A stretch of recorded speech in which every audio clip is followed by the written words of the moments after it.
마른 땅과 씨 가진 열매 나무라는 제목으로 하나님의 말씀 증거하도록 하겠습니다. 오늘은 천지창조 셋째 날 이야기로 함께 말씀을 나누도록 하겠습니다. 9절 한번 볼까요? 하나님이 이르시되 천하의 물이 한 곳으로 모이고 묻이 드러나라 하시니 그대로 되니라. 천하의 물, 이 말은 직역하면 그 하늘 아래의 그물 이런 뜻입니다. 그 하늘 아래의 그물, 뭘 말하는 걸까요? 당연히 이건 앞에서 우리가 살펴봤던 6절에서 8절까지의 궁창 아랫물을 얘기하는 거죠. 궁창 아랫물. 하나님은 둘째 날 깊은 물 가운데 궁창을 만드셔서 궁창의 윗물과 아랫물을 나누시고 그 궁창을 하늘이라 부르셨다고 했는데요. 그리고 이제 셋째 날 그 하늘의 아랫물이 한 곳으로 모여 묻이 드러나라 말씀하셨고 그 말씀대로 되었다라는 겁니다. 궁창의 윗물에 대한 말씀은 없습니다. 이제 더 이상 언급이 없습니다. 이 말은 하나님께서 땅과 그 땅을 살아갈 사람에게 초점을 맞춰서 말씀하고 있음을 보여주고 있습니다. 하나님의 관심은 땅에 있어요. 땅에 살아갈 사람에게 있습니다. 그러니까 둘째 날까지 땅은 온통 궁창 아래 깊은 물에 덮여 있었다는 겁니다. 그리고는 이제 셋째 날에 하나님께서 말씀으로 그 궁창의 아랫물이 한 곳으로 모이게 하셔서 묻이 드러나게 하셨다는 겁니다. 이걸 좀 더 구체적으로 말씀해 주고 있는 본문이 있는데요. 그게 시편 104편 6절에서 9절 말씀입니다. 옷으로 덮음같이 주께서 땅을 깊은 바다로 덮으심에 물이 산들 위로 솟아올랐으나 주께서 꾸짖으시니 물은 도망하여 주의 우리소리로 말미암아 빨리 가며 주께서 그들을 위하여 정하여 주신 곳으로 흘러갔고 산은 오르고 골짜기는 내려갔나이다. 주께서 물의 경계를 정하여 넘치지 못하게 하시며 다시 돌아와 땅을 덮지 못하게 하셨나이다. 오늘 본문에서 이제 말씀으로 깊은 물을 한 곳으로 모이게 하셔서 묻이 드러나게 하셨다라는 이 말씀을 아주 실감나게 묘사하고 있는 말씀이죠. 온통 깊은 물이었던 이 지구에 물이 물러가서 한 곳으로 모이고 땅이 솟아나면서 땅과 물이 나누어지고 또 하나님께서 그 물의 경계를 정하셔서 땅을 덮지 못하게 하셨다라는 겁니다. 지질학자들에 의하면 처음엔 지구가 지금의 이 5대양 6대주가 아니었다고 그래요. 노아의 홍수 때와 같은 큰 지각 변동이 지구에 일어나면서 지금의 이제 5대양 6대주로 이제 갈라지고 흩어졌다 이렇게 얘기를 합니다. 아무튼 이렇게 하나님께서 말씀으로 깊은 물이 한 곳으로 모이게 하심으로 묻이 드러나 나누어지게 하셨다. 물과 묻이 나누어지게 하셨다라는 겁니다. 그리고는 그 묻을 땅이라 부르시고 그 물을 바다라 부르셨고 보시기에 좋았다라고 말씀하십니다. 그게 10절 말씀이죠. 하나님이 묻을 땅이라 부르시고 모인 물을 바다라 부르시니 하나님 보시기에 좋았더라. 왜 하나님께서 땅과 바다를 분리하시고 그리고 그 분리된 걸 보시고는 좋았다라고 말씀을 하실까요? 그게 생명이 살 수 있는 공간의 질서가 완성된 것이기 때문에 그런 겁니다. 땅과 바다, 땅과 물이 나누어진 이것이 생명이 살 수 있는 이 공간이 완성돼요. 공간의 이 질서가 완성된 것이기 때문에 그런 거죠. 하나님은 둘째 날 깊은 물 가운데 궁창을 만드셔서 윗물과 아랫물 사이에 생명이 살 수 있는 공간을 만드셨다고 했는데 아직 그 공간이 완성된 게 아니라는 거예요. 그 공간은 그 궁창의 은혜를 받아 살아갈 땅이 생겨야 비로소 완성된다는 겁니다. 다시 말해서 궁창이 생겨서 거기서 아무리 생명을 위한 빛과 물과 공기를 풍성히 흘려줘도 생물들이 그걸 받아 누리며 살아갈 공간, 땅이 없으면 아무 소용이 없다는 거죠.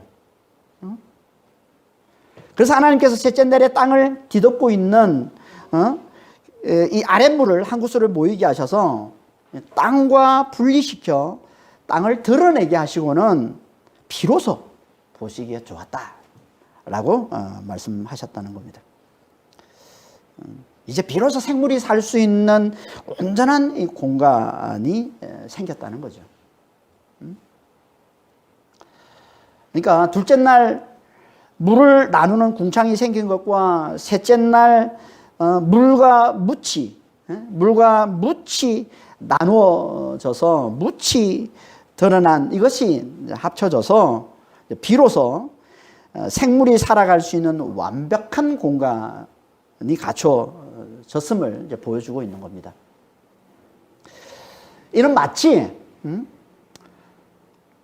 홍해가 갈라지고 마른 땅이 생겨나자 비로소 출애굽한 이스라엘 백성들이 홍해를 건너가 구원에 이르게 된 것과 같은 거예요.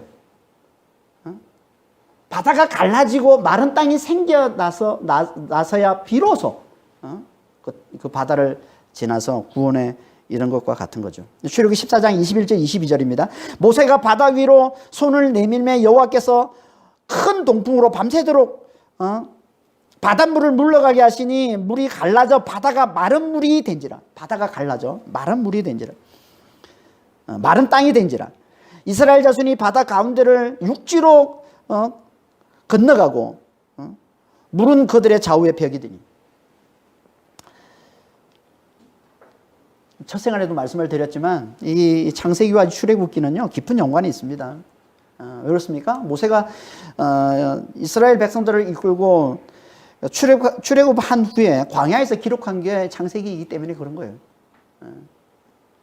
그러니까 하나님은 창세기를 통해서 1차적으로 광야를 통과하는 이스라엘 백성들에게 창조주 하나님에 대한 믿음을 견고하게 세워주기를 원하셨던 겁니다. 그래서 깊은 혼돈과 공허의 땅을 질서와 체험으로 빛과 궁창과 땅을 만들어 구원해내는 이 창조 이야기 속에 그대로 깊은 혼돈과 공허의 땅 애굽을 살던 이스라엘 백성들이 똑같이 빛과 궁창과 마른 땅으로 구원받는 이야기가 겹쳐서 나타나는 거예요. 그러니까 이스라엘 백성들 구원 이야기에도 똑같이 빛과 궁창과 마른 땅을 창조해 내셔서 그대로 구원해 주셨다고 얘기하고 있는 겁니다. 그 빛이 뭐라고 했습니까? 그게 6월절 어린 양. 흑암의 땅 애굽에 6월절 어린 양의 죽음으로 구원의 빛이 임한 거잖아요. 그래서 6월절 어린 양의 실상인 예수 그리스도를 생명의 빛이라고 얘기를 하지 않습니까? 요한복음 8장에서 생명의 빛. 그리고 그 궁창이 뭐라고 했습니까? 홍해 바다가 갈라진 것. 이게 궁창이라는 거예요. 홍해 바다가 갈라진 것. 땅을 뒤덮고 있는 깊은 물 가운데 궁창을 만드셔서 윗물과 아랫물로 나누시고 그 가운데 생명이 살 수 있는 공간을 만드신 것처럼 그렇게 홍해를 가르고 그 사이에 이스라엘 백성들이 지나갈 수 있는 공간을 만들어 주신 겁니다. 하지만 그 궁창만으로는 아직 생명이 살 수 있는 온전한 공간이 되지 못한 것처럼 바다를 가른 것만으로는 이스라엘 백성들이 구원에 이를 수가 아직 없는 거죠. 바다를 지나 구원에 이르려면 거기에 반드시 발로 딛고 걸어갈 수 있는 공간, 마른 땅이 있어야 한다는 겁니다. 그래서 바다를 가르시고 마른 땅 육지를 주셨다는 거예요. 마른 땅 육지. 마른 땅이는 하라브인데, 하라바라는 단어인데, 이 하라바라는 단어가 이제 아라비아라는 단어예요. 이게 이제 아랍하고 이 히브리어는 대단히 좀 유사한데요. 이 히브리어에서 나온 단어가 이제 아라비아예요. 사막이라는 뜻입니다. 사막. 이 마른 땅은 사막. 그러니까 바짝 말라있는 땅이에요. 그리고 그걸 또 육지 이렇게 부르는데, 그 육지가 오늘 본문에서 얘기하고 있는 무치라는 단어와 같은 단어 야빠사입니다. 야빠사. 그러니까 바짝 마른 땅을 지금 강조하고 있는 거예요. 왜 하나님께서 물이 물러간 물이 물러간 그 땅을 그냥 땅이라고 그러지 않고 왜 마른 땅, 바짝 마른 사막과 같은 이 바짝 마른 땅이라고 하나님이 그렇게 말씀하셨을까요? 왜? 물론 그 다음에 9절에서 이걸 다시 땅이라고 부르시지만 처음에는 이 마른 땅이라고 말씀하시잖아요. 그러니까 이걸 강조하는 겁니다. 지금 야빠사, 하라바, 사막, 마른 땅, 바짝 마른 땅 이걸 강조하고 있는 겁니다. 왜 하나님께서 이걸 강조하고 있는 걸까요? 그건요, 물과 완전히 분리된 곳임을 강조하기 위해서 그런 거예요. 그냥 땅이라고 그래도 되는데 마른 땅이라고 말씀하고 있는 것은 물과 완전히 분리된 것, 물이 하나도 없는 바짝 마른 그걸 강조하는 거예요. 물과 완전히 분리됨을 강조하는 거예요. 왜 하나님께서 물과 완전히 분리된 것을 강조하시는 걸까요? 왜? 그게 구원이기 때문에 그런 거예요.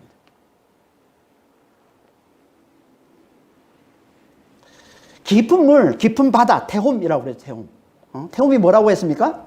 심판과 멸망을 상징하는 거라고 그랬죠. 우리가 지난 시간 자세히 살펴봤었는데요. 심판과 멸망을 상징하는 단어가 이 깊은 물, 깊은 바다, 태홈이라고 했습니다. 그래서 신약에서는 이 단어, 태홈이라는 단어가 헬라어로 아비소스라고 그랬는데 이 단어를 어떤 의미로 쓴다고요? 무저갱. 귀신들의 처소, 심판당하고 멸망당한 자들인 이 귀신들의 처소, 무저갱의 의미로 이 단어를 쓴다고 그랬습니다. 그러니까 이것과 완전히 분리된 곳.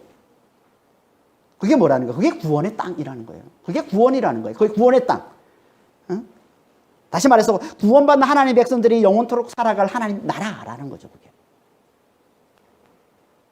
그래서 구원이 완성된 요한계시록 21장에 보면 요한계시록 21장, 22장은 이제 구원이 완성된 하나님 나라 새 하나가 새 땅을 말씀하고 있는 본문이잖아요. 요한계시록 21장. 거기 보면 뭐라고 말씀하고 있습니까? 새 하늘 새 땅이 보이는데 바다가 다시 있지 않더라.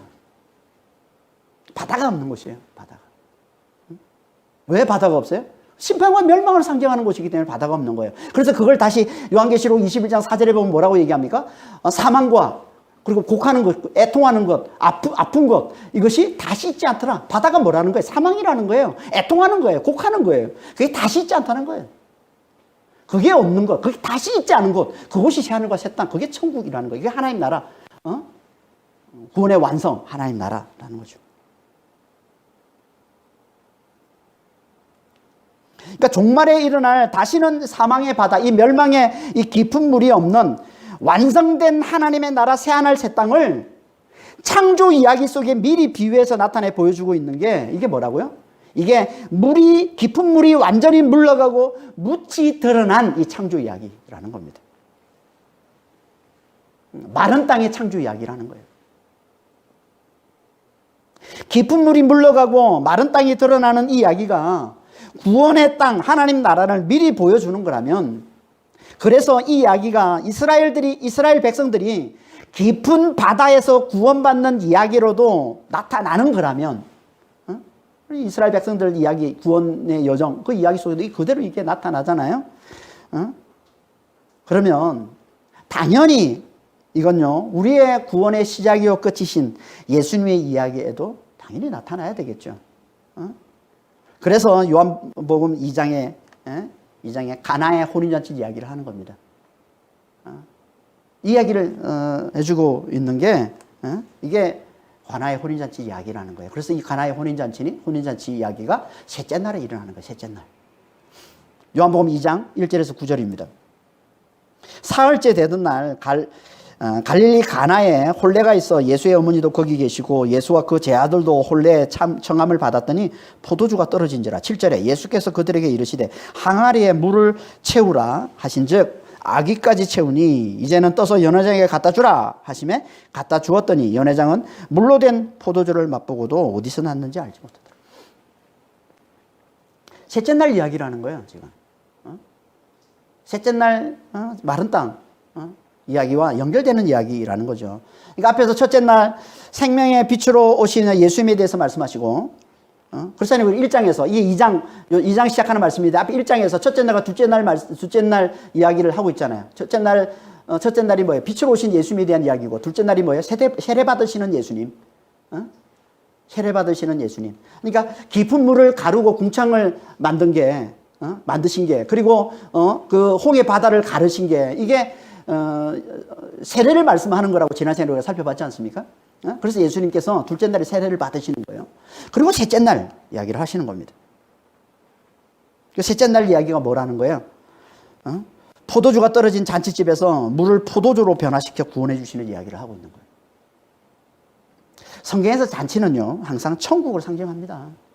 그래서 천국을 뭐라고 불러요? 또 어린 양의 혼인잔치라고 부르잖아요. 그리고 복음서에서도 항상 이 천국을 비유해서 아들의 혼인잔치, 큰 혼인잔치를 열었는데, 그래서 다 사람들을 불렀는데 뭐 결혼했다고 안 가고, 뭐 장사한다고 안 가고, 거절하고, 그래서 다 멸망당하고, 뭐 이런 얘기 하고 있지 않습니까?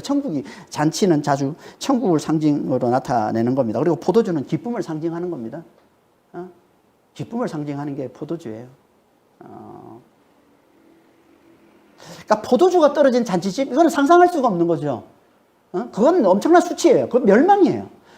잔치집에 포도주가 떨어졌다? 이거는 기쁨이 없는 잔치라는 상상할 수 없는 거잖아요.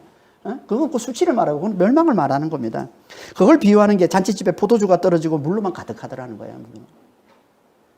수치와 멸망인 그 물을 포도주로 바꿔주시는 것, 이게 뭐예요? 이게 구원인 겁니다. 이게 십자가와 부활을 통해 예수님이 가져다 주실 구원 사역이라는 거예요. 그걸 가나의 혼인잔치를 통해서 미리 보여주고 있는 겁니다. 십자가와 부활을 통해서 예수님께서 나타내 주실 그 구원 사역을 미리 보여주고 있는 게 가나의 혼인잔치 이야기인 겁니다. 이걸 창세기 1장과 출애굽기 14장 말씀으로 하면은 깊은 물을 물러가게 하시고 마른 땅이 드러나게 하신 이야기인 거죠.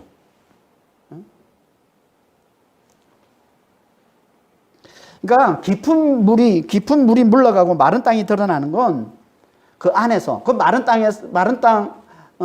땅 위로 이스라엘 백성들이 구원받는 것처럼 그 안에서 당신 백성들을 구원해 내시는 예수님의 죽은 자 가운데서의 부활을 말하는 겁니다.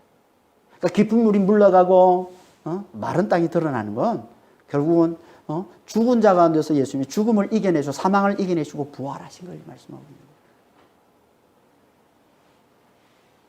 첫째 날 빛으로 흑암을 가르고 둘째 날 궁창으로 깊은 물을 가른 게 예수님의 죽음과 그리고 그 죽음을 더 확실하게 한 이 장사됨, 예수님의 장사됨을 말하는 거라면 셋째 날 이 깊은 물이 물러가고 묻이 드러나는 건 예수님의 부활을 말하는 겁니다. 이걸 잘 보여주는 게 이스라엘의 절기들 이야기예요. 절기들. 다음 주에도 살펴보겠지만 절기는요, 이스라엘 절기 7가지 절기가 있는데요, 이 절기는 하나님께서 이스라엘 백성들에게 출애굽에서 약속의 땅 가나안까지 들어가는 이 구원의 여정을 잘 기억하도록 하기 위해 기념일로 정해주신 특별한 날들, 특별한 모임을 말하는 거예요. 이 절기들은. 그게 7가지 이제 절기. 유무초칠 나속초. 첫 글자를 맞다면 유무초칠 나속초. 이 정도는 알고 있어야 그래도 좀 성경을 좀 안다 이렇게 얘기를 할 수 있겠죠. 그렇죠? 유무초칠 나속초. 6월절, 무교절, 그다음에 초실절, 칠칠절, 나팔절, 속죄일, 그리고 초막절. 7가지 절기입니다.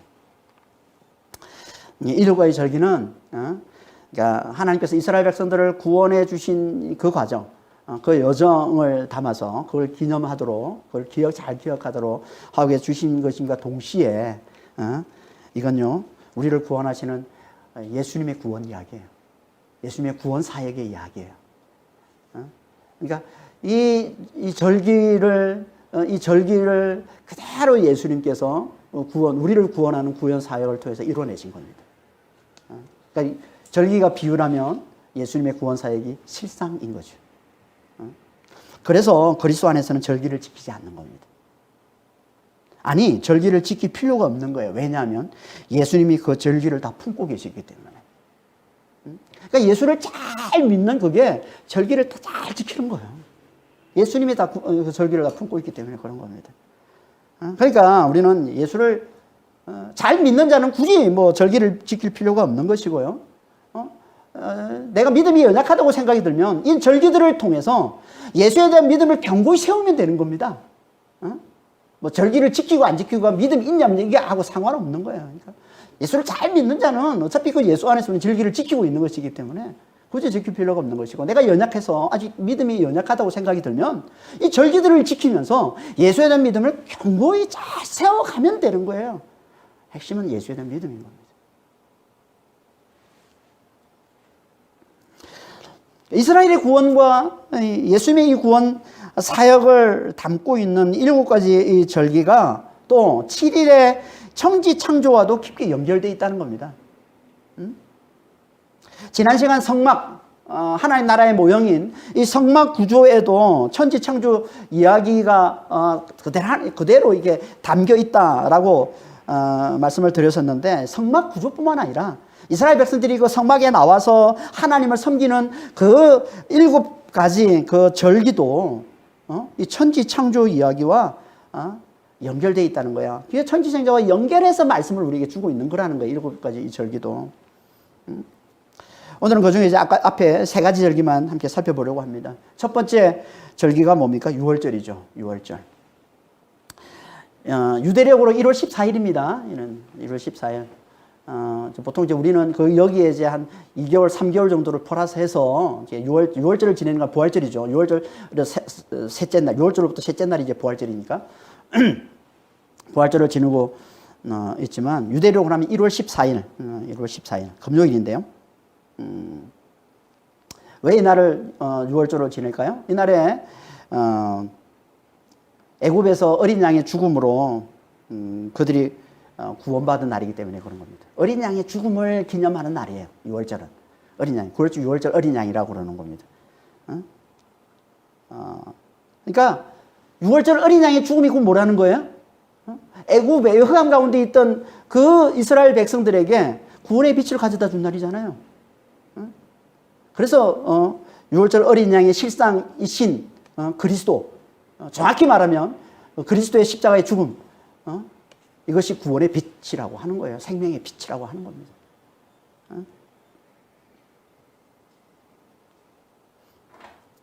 그러니까 예수님이 십자가에 달려 죽으신 날도 유월절 1월 14일 금요일 똑같은 날입니다. 그리고 시간도 예수님이 십자가에 달려 죽으신 그 시간도 유대인들이 어린 양을 잡은 시간 오후 3시입니다. 똑같은 시간, 똑같은 날, 똑같은 시간에 예수님이 죽으신 거예요. 그러니까 예수님이 유월절 어린 양을 보여주고 있는 것이고요.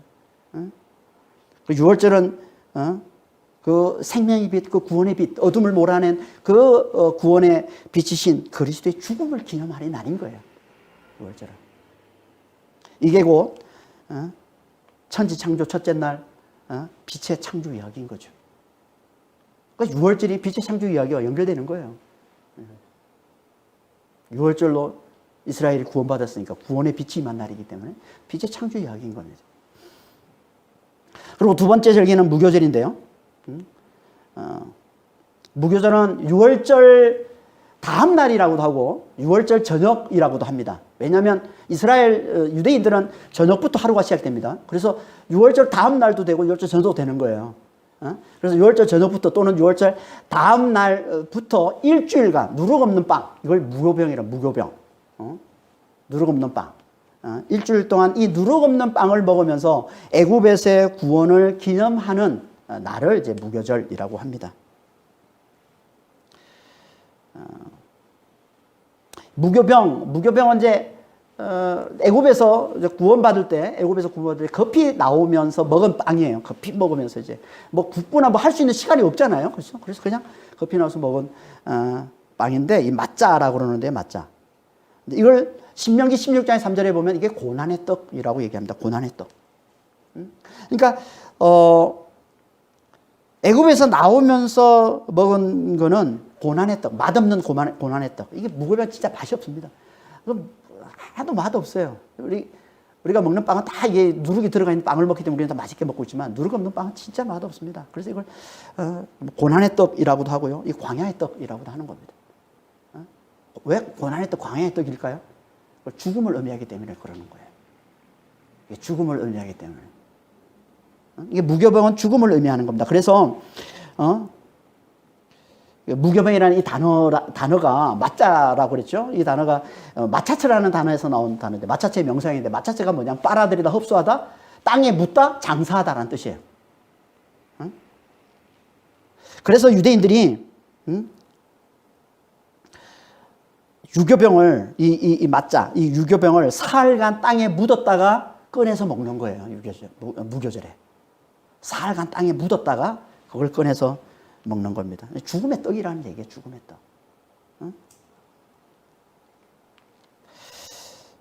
그러니까 이걸 알아보고 이걸 기념하는 거예요. 이게 무교절인 것이고, 그러니까 유월절에 그 어린 양의 그 죽음을,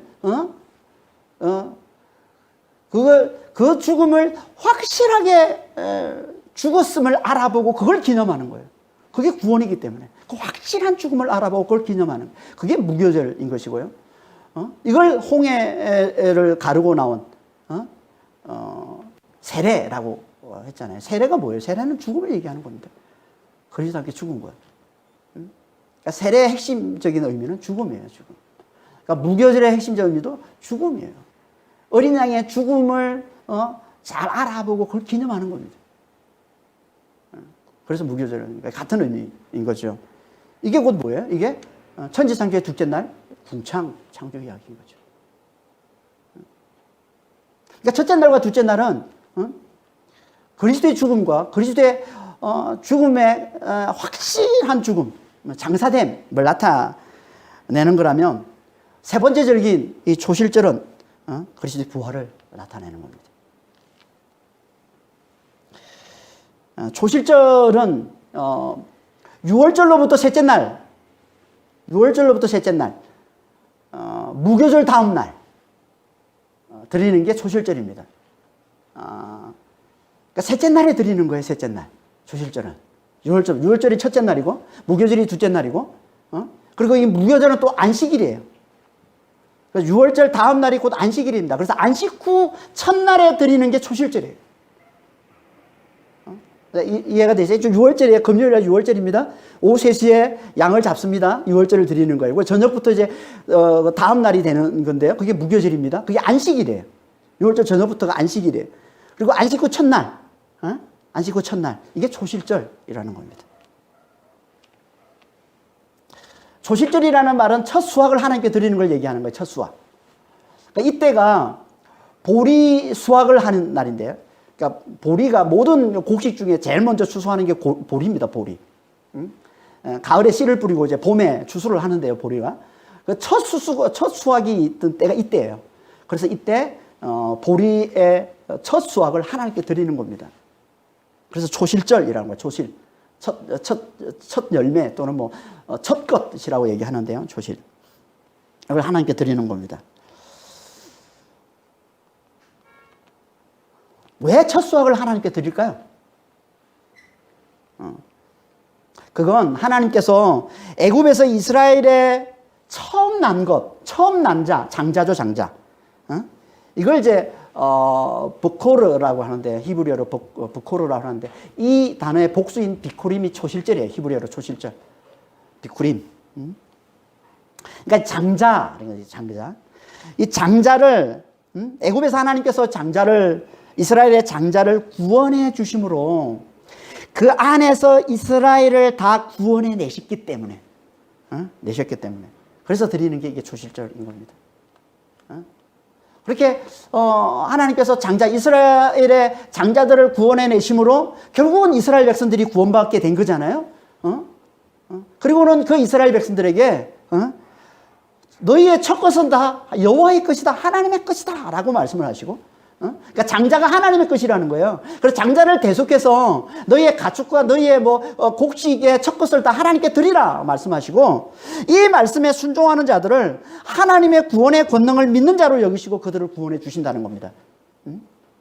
이게 하나님의 첫 것을 하나님께 드리라는 게 말씀 속에 담겨 있는 의미예요. 출애굽기 13장 13절 16절입니다. 너의 아들 중 처음 난 모든 자는 대속할지니라. 이것이 너의 손의 기호와 너의 미간의 표가 되리라. 이는 여호와께 그 손의 권능으로, 여호와께서 그 손의 권능으로 우리를 애굽에서 인도하여 내셨음이니라. 그러니까 첫 것을 하나님께 드리는 이유가 뭐냐면, 하나님께서 당신의 권능으로 애굽에서 그들을 구원해 내셨기 때문에 첫 것을 하나님께 드리라는 거예요. 그러니까 첫 것을 하나님께 드리는 이게 하나님의 권능으로 이스라엘 백성들을 구원해 내셨음을 믿는 표라는 거예요. 이게.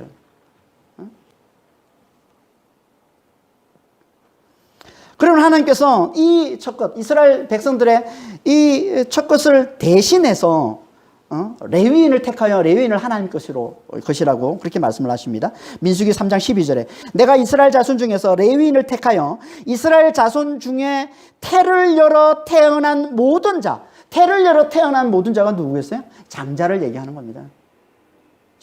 태를 여는 건 장자잖아요. 첫 것이잖아요. 태를 열어 태어난 모든 자를 대신하게 하였은즉 레위인은 내 것이라. 그러니까 이스라엘 모든 첫 것을 대신해서 하나님께서 받으신 자가 이제 레위인이라는 거예요. 레위인. 그리고는 이제 이스라엘 백성들에게 첫 것을 하나님께 드리라고 하는데 어떻게 드리라고 했냐면 레위인들에게 11조를 드리라고 말씀하시는 거예요. 민수기 18장 21절에 내가 이스라엘이 11조를 이스라엘의 11조를 레위 자신에게 기업으로 주어서 그들이 하는 일 곧 회망에서 하는 일을 감나니. 그러니까 이 첫 것과 11조는요 아주 직결되는 겁니다. 그러니까 11조를 드리는 게 첫 것을 하나님께 드리는 거라는 거예요. 왜 첫 것을 드린다고요? 첫 열매, 첫 수확, 첫 것, 처음으로 태어난 가축, 처음으로 태어난 곡식. 왜 첫 것을 하나님께 드립니까? 하나님께서 그걸 보고 하나님의 구원의 권능을 믿는 자로 여기시고 그들을 온전히 구원해 주시기 때문에 그렇다는 거예요. 그러니까 이 의미를 담아서 절기를 지키는 게 이게 무교절 다음 날, 곧 안식 후 첫날, 6월절로부터 셋째 날, 초실절이라는 겁니다. 이게 지금 우리로 치면 뭐가 됩니까? 부활하신 예수님을 기념해서 드리는 부활절인 거죠. 그래서 예수의 부활을 뭐라고 불러요? 첫 열매라고 부르는 거예요. 첫 열매. 고린도전서 15장 20절에서 23절입니다. 그리스도께서 죽은 자 가운데서 다시 살아나사 잠자는 자들의 첫 열매가 되셨도다. 22절에 아담 안에서 모든 사람이 죽은 것 같이 그리스도 안에서 모든 사람이 삶을 얻으리라. 그러나 각각 자기 차례대로 되리니 먼저는 첫 열매인 그리스도요 다음에는 그가 강림하실 때 그리스도에게 속한 자요. 그리스도에게 속한 자요. 초대교회에서는요 첫 열매인 이 예수의 이 부활을 믿는 자만 구원에 이른다고 여기고 그리스도에게 속한 자, 첫 열매인 이 그리스도에게 속한 자, 이 예수의 부활을 믿는 자, 믿는 자만 구원에 이른다고 여기고 이 날을 가장 거룩하게 구별해서 하나님께 드렸던 겁니다. 그래서 안식일을 대신해서 그들이 수천 년간 지켜왔던 이 안식일을 폐하고 안식 후 첫날, 안식 후 첫날, 예수님께서 부활하신 날, 그날에 모여서 하나님께 예배를 드렸던 겁니다. 이게 주일인 거죠. 이게 주일인 거예요. 안식 후 첫날. 그러니까 구약의 초실절은요, 신약에서 부활의 첫 열매인 예수의 부활을 기념하는 것으로 이어진 것이고요. 그 신앙을 삶으로 나타내 보여주는 게 주일 지킴, 주일 성수와 11조인 겁니다.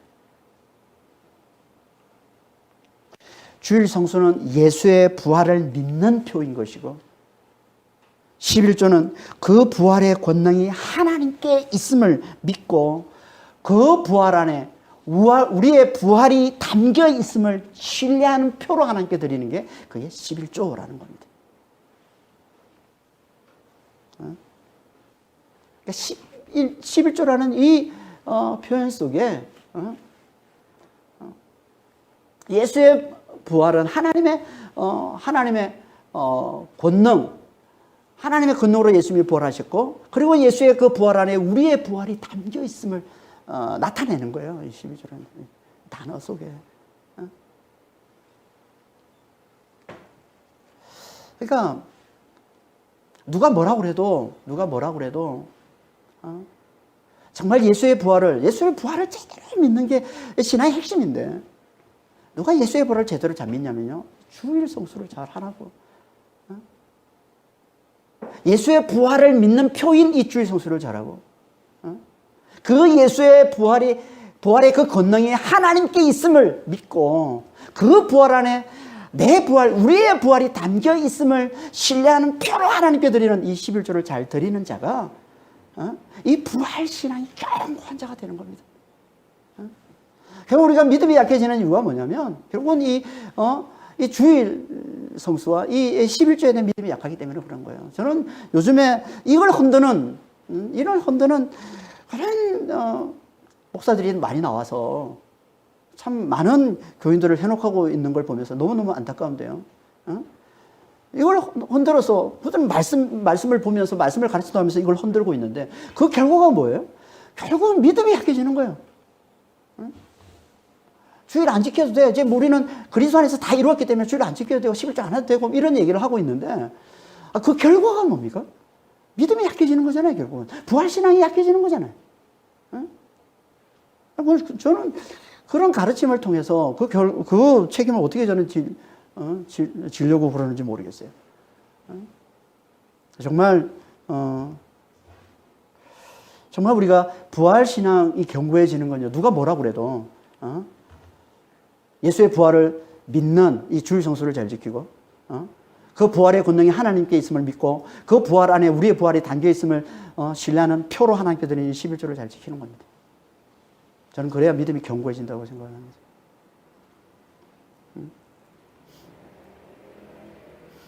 이게 초실절 이야기인 것이고, 이게 홍해에서 바다가 마른 땅이 되어 이스라엘 백성들이 건너가는 구원받은 이야기인 것이고, 이게 천지창조 셋째 날 물이 물러가고 마른 땅이 된 이야기라는 겁니다. 이게.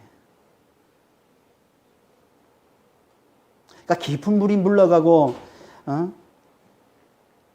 마른 땅이 되는 이건요, 예수의 부활에 대한 말씀인 거예요. 그 속에 예수의 부활을 미리 천지창조의 이야기 속에 미리 나타내 보여주고 있는 거라는 거예요. 죽은 자 가운데서 하나님의 부활의 능력으로, 창조의 능력으로 죽은 자 가운데서 다시 살아나게 하신 예수의 이 부활을 말씀해 주고 있는 겁니다. 우리가 이 말씀을 우리가 잘 듣고 이걸 잘 믿어야 우리도 예수의 부활을, 예수께 그리스도께 속한 자가 되어서 첫 열매이신 그리스도에게 속한 자가 되어서 우리도 당당히 그 부활을, 하나님의 그 부활의 능력으로 다시 살아나서 부활을 영원토록 누리는 삶을 살게 되는 겁니다. 그래서 마른 땅 이야기를 하고서 같은 날에 그 땅 위에 양식이 자라나게 하셨다라고 말씀하고 있는 거예요. 그게 11절 이하의 말씀이잖아요. 11절, 12절 말씀이잖아요. 같은 날에 셋째 날에 마른 땅이 된 이야기만 하는 게 아니라 그 셋째 날에 또 무슨 일이 일어나냐면 양식이 그 땅 위에 자라나는 이야기를 하고 있습니다. 그게 11절, 12절입니다. 하나님이 이르시되 땅은 풀과 씨 맺는 채소와 각기 종류대로 씨 가진 열매 맺는 나무를 내라 하시니 그대로 되어 땅이 풀과 각기 종류대로 씨 맺는 채소와 각기 종류대로 씨 가진 열매 맺는 나무를 내니 하나님 보시기에 좋았더라. 각기 종류대로라는 말씀을 많이 하고 있고, 또 밑에 보면 또 나중에 동물들을, 짐승들을 창조할 때 보면 더 이제 자주 말씀하고 있는데, 저는 이 단어만큼 진화론에 대해서 하나님께서 철저하게 강력하게 반격하고 있는 말씀 없다고 생각해요. 진짜 진화론의 아님을 강력히 증거하고 있는 말씀이 이 말씀이에요. 각기 종류대로 하나님이 내신 거예요. 하나님이 창조하신 거란 말이에요. 여기 보면 식물 창조를 세 가지로 말씀을 하고 있습니다. 풀과 씨 맺는 채소와 씨 가진 열매 맺는 나무. 씨 맺는 채소가 뭡니까? 이건요, 보리와 밀 같은 곡식을 말하는 겁니다. 씨 맺는 채소는 곡식을 말하는 거예요. 그리고 씨 가진 열매 맺는 나무는요, 포도와 사과 같은 이런 과일 나무를 얘기하는 거예요. 과일을 맺는 나무. 그래서 29절에 보면 이 식물들을 다시 언급을 하고 있는데요. 이렇게 말씀하고 있습니다. 29절, 30절에. 창세기 1장 29절, 30절입니다. 하나님이 이르시되 내가 온 지면에 씨 맺는 모든 채소와 씨 가진 열매 맺는 모든 나무를 너희에게 주노니 너희의 먹을거리가 되리라. 너희는 사람을 얘기하는 거. 앞에 26절에서 28절까지 말씀하고 있는 사람. 이 사람에게 주는 게 뭐냐면 씨 맺는 채소와 씨 가진 열매 맺는 모든 나무라는 거예요. 그리고 30절에 또 땅의 모든 짐승과 하늘의 모든 새와 생명이 있어 땅에 기는 모든 것들에게는 내가 모든 풀을 먹을 거로 주노라. 풀을 주는 거예요. 짐승들에게는 풀을 주고, 사람들에게는 씨 맺는 채소와 또 씨 가진 열매 맺는 나무를 주신다라고 얘기하고 있습니다. 그러니까 곡식을 주고 그리고 포도, 과일을 주는 거예요, 사람에게는. 그리고 짐승들에게는 풀을 준다는. 근데 재밌는 건 여기 풀이라는 단어가, 푸른 풀 할 때 30절에 푸른 풀 할 때 이 풀이라는 단어가 채소와 같은 단어예요. 에세브. 그러니까 여기 11절에 나오는 풀, 이 데세라는 단어를 쓰지 않고 에세브라는 단어를 썼어요. 채소. 근데 앞에 씨 맺는이라는 말은 없어요. 그냥 풀이에요. 그러니까 씨 있는 채소, 씨 맺는 채소, 그러니까 씨가 없는 채소로 구분이 되는 겁니다. 그러니까 이 채소라는 이 단어가 풀이라는 뜻으로서, 이거 채소라는 단어로 써 있는데 여기서는 풀이 되는 겁니다. 그러니까 씨가 없으면 그게 풀이라는 거예요. 씨가 없으면. 그러니까 중요한 건 풀이냐 채소냐가 아니라 씨가 있느냐 씨가 없느냐, 이게 핵심이라는, 이게 관건이라는 거예요. 그러니까 하나님은 묻히 물러가고 마른 땅이 드러나게 하시고는 그 땅 위에 다섯째 날과 여섯째 날에 창조될 이 짐승들과 사람이 먹게 될 양식이 자라게 하시는데, 그 양식을 씨 가진 것과 씨 없는 것, 씨 맺는 채소, 씨 가진 열매 맺는 나무와 그렇지 않은 씨가 없는 풀로 나누어서 나타나게, 자라나게 하셨다는 겁니다. 왜 하나님께서 구분하셨을까? 이렇게 양식을, 하나님이 식물을 내시는데, 양식을 내시는데 왜 짐승들에게는 씨 없는 풀을 내시고 사람들에게는 씨 가진, 씨 맺는 채소와 또 씨 가진 열매 맺는 나무, 이 과일을 양식으로 주셨다고 말씀을 하시는 걸까요? 솔직히 짐승들도 씨 있는 채소를 먹지 않나요? 짐승들이 뭐 가려서 씨가 있으니까 안 먹고 뭐 씨 없는 것만 찾아서 먹고 그러진 않잖아요. 그런데도 여기서 보면 씨 가진 것은 사람이 먹고 씨가 없는 건 짐승이 먹는 것으로 강조해서 말씀을 하고 있습니다. 왜 그런 걸까요? 이건요, 씨라는 단어를 통해서 우리에게 뭔가를 깨우쳐 주기 위해서 그러신 거예요. 히브리인들에게 이 씨라는 단어는요, 그냥 식물의 씨만 나타내는 게 아니라 이 속에 자손, 아들, 그리고 말씀, 생명, 진리라는 의미를 다 가지고 있는 것으로 보고 있습니다. 히브리인들은 이 씨라는 단어 속에. 그러니까 씨라는 단어, 제라라는 이 단어를 다 보면 그냥 뭐 식물의 씨가 아니라 이게 자손도 되고, 이게 아들도 되고, 이게 말씀도 되고, 이게 진리도 되고, 이 생명이 되는 것으로 그렇게 느끼는 거예요. 종합적으로, 통합적으로 느끼는 겁니다. 히브리인들은.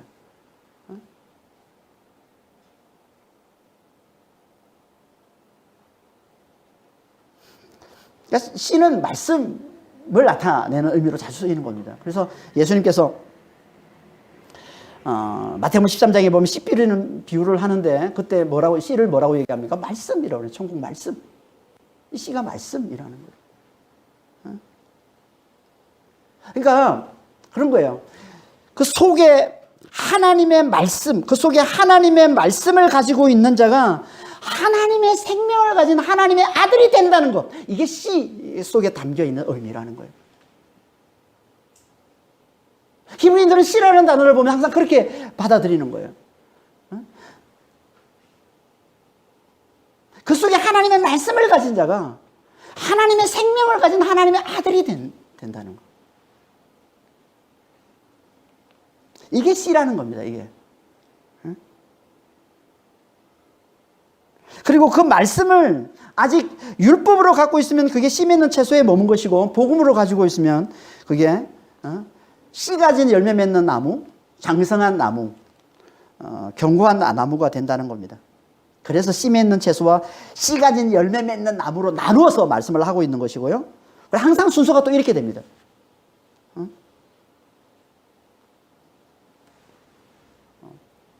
그래서 자주 그러니까 곡식과 포도로 자주 나누어서 말씀을 하세요. 그래서 추수도 곡식 추수, 이 과일 추수를 따로 합니다. 7.7절, 넷째가 연결되어 있는 이 7.7절은 곡식 추수하는 날이에요. 그리고 마지막 7일째, 초막절, 7번째 절기인 이 초막절의 추수는, 이거 추수하는 날인데, 이거는 과일 추수를 얘기하는 겁니다.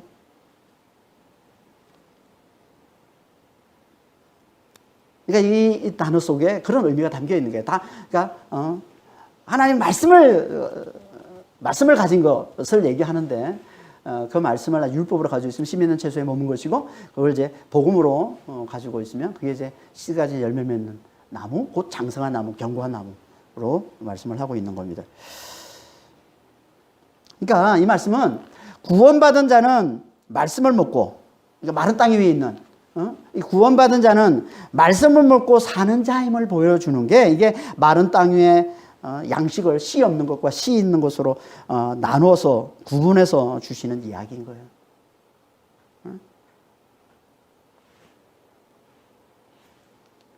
그 말씀이 뭡니까? 그 말씀을 먹어야 구원받은 말씀을 먹고 사는 자임을 나타내 보여주는 건데 그 말씀이 뭘까요? 그게 하나님께서 창조의 권능으로 깊은 물을 몰라가게 하시고 묻이 드러나게 하셨다는, 마른 땅이 드러나게 하셨다는 이 말씀. 이걸 신약으로 하면 예수께서 사망을 깨뜨리고 부활하셨다는 말씀.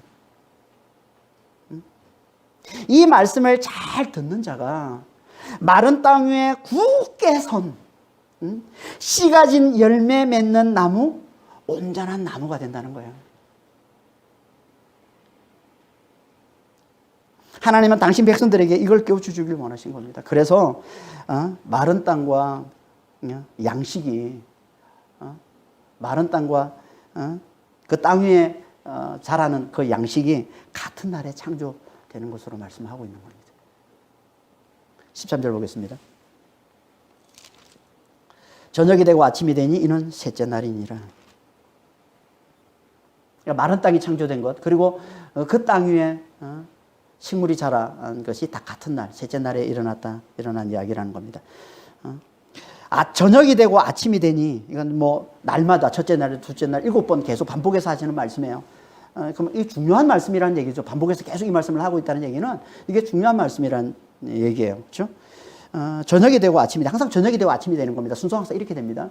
우리가 첫째 날 말씀을 나눌 때, 빛의 창조에 대해서 말씀을 나눌 때 잠깐 말씀을 드렸지만, 이 저녁은 뭘 나타내는 거라고? 심판을 나타내는 겁니다. 멸망을 나타내는 것이고, 그 다음에 아침은 구원을 나타내는 것이라고 했습니다.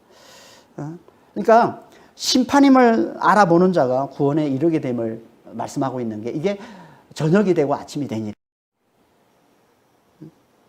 심판임을 알아보는 자, 다시 말해서 자신을 죄로 죽은 자임을 알아보는 자, 멸망의 깊은 물임을 알아보는 자, 사망의 바다임을 알아보는 자,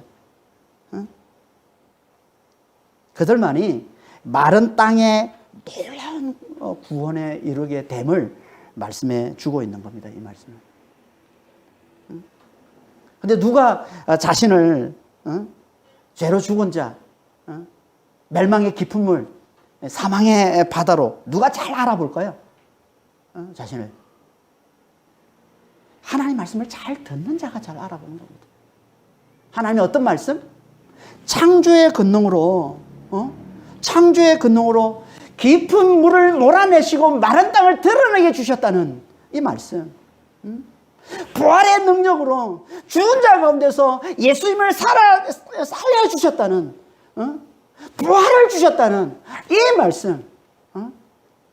이 말씀을 잘 듣는 자. 구원의 복음이죠. 부활의 복음인 거죠. 창조의 복음인 거죠. 이 말씀을 잘 듣는 자가 자신을 깊은 물로 잘 알아보고, 죄로 말미암아 죽은 자, 심판일 수밖에 없는 자, 멸망일 수밖에 없는 자임을 잘 알아보고 자신을 어떻게 하겠어요? 창조의 권능으로 우리를 구원해 주시는 창조주 하나님만을 굳게 붙들게 되는 것이죠. 부활의 능력으로 우리를 다시, 죽은 자 가운데서 다시 살려주시는, 죽은 자 가운데서 부활을 주시는 그 부활의 하나님을 굳게 의지하는 자가 되는 것이고, 그렇게 창조주 하나님을, 부활의 하나님을 굳게 의지하는 자에게 하나님께서 주시는 게 그게 마른 땅인 것이고, 그 마른 땅 위에 굳게 선 씨가 준 열매 맺는 나무가 되게 해주신다는 거예요. 그걸 말씀해 주고 있는 게 이게 마른 땅과 그 땅 위에 그 땅에 자라나게 하시는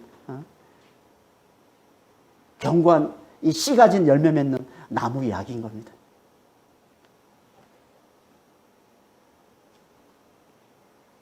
그러니까 우리는 늘 하나님께서 창조의 권능으로 깊은 물을 몰아내시고 묻이 마른 땅이 드러나게 주셨다는, 창조의 권능으로 깊은 물을 몰아내시고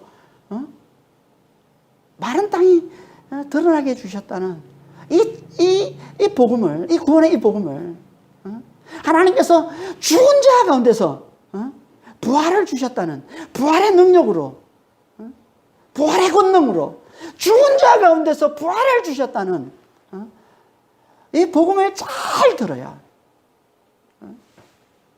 우리가 죽은 자임을 알아보고, 우리가 멸망임을 알아보고, 우리가 깊은 물임을 알아보고, 그 깊은 물에게 깊은 물에게 마른 땅을 가져다 주시는, 그 죽은 자에게 부활을 가져다 주시는 그 하나님만을 굳게 의지하게 되는 것이고, 그렇게 굳게 의지하는 그에게 하나님께서 주시는 게 그게 마른 땅이라는 거예요. 그게 부활이라는 거예요. 그게 구원이라는 거예요. 왜 우리가 우리 삶 가운데 부활의 능력을, 부활의 표적을 잘 누리지를 못하는 줄 아십니까? 아니, 예수님께서 부활하셨다고, 하나님께서 부활의 능력으로 예수님을 부활하셨고, 우리가 예수 안에서 하나님이 우리에게도 동일하게 그 부활의 능력을 맛보여 주신다고 말씀하고 있는데, 왜 우리 삶 가운데는 부활의 능력을 맛보는 것이 이렇게 없습니까? 잘 나타나질 않습니까? 왜 그럴까요? 이 말씀, 죽은 자에게 생명을 주시는, 죽은 자에게 부활을 주신다는, 깊은 물을 몰아내시고 마른 땅을 주시는 창조의 그 권능으로, 부활의 그 능력으로 마른 땅을 주시고 부활을 주신다는 그 하나님의 이 말씀, 이 부활의 이 복음, 이 창조의 이 복음을 우리가 제대로 듣지 않기 때문에 그러는 거예요. 제대로 듣지 않으니까 내가 죽은 자임을 몰라요. 내가 죽은 자임을 모르니까 죽은 자에게 부활을 주시는 그 하나님을 간절히 의지하지 않는 겁니다. 그러니까 우리 삶 가운데 부활을 맛보지는 못하는 거죠. 구원을 맛보지는 못하는 거죠. 내가 죽은 자임을 알아보는 게 뭔지 아세요? 그게 기도의 강구예요. 기도는 정직합니다. 내가 죽은 자임을 알아보지 못하면요, 알아보지 못하면 절대 우리는 하나님 앞에 간절히 기도하지 않습니다. 누가 간절히 기도할까요? 내가 하나님의 은혜 없이는 죽은 자임을 알아볼 때 간절히 기도하죠. 여러분, 기도는 정직한 거예요. 남에게 보이기 위해서, 다른 사람을 의식해서 눈치 보이기 위해서 기도하는 건 할 수 있어요. 하지만 혼자 있을 때 기도하느냐 안 하느냐가 진짜 믿음인데요. 그 기도는 어디서 나옵니까? 내가 하나님 은혜 없이는 죽은 자임을 알아보는 자는요, 누가 있든 없든, 누가 보든 안 보든 상관없이 늘 하나님을 간절히 의지합니다. 기도 잘하는 사람이 되는 거예요. 그게 진짜 하나님 앞에 자신이 죽은 자임을 고백하는 것이고 알아보는 것이고, 그래서 간절히 하나님을 의지하는 것이고, 그에게 주어지는 게 구활이요, 그에게 주어지는 게 마른 땅이요, 그에게 주어지는 게 구원이라는 겁니다.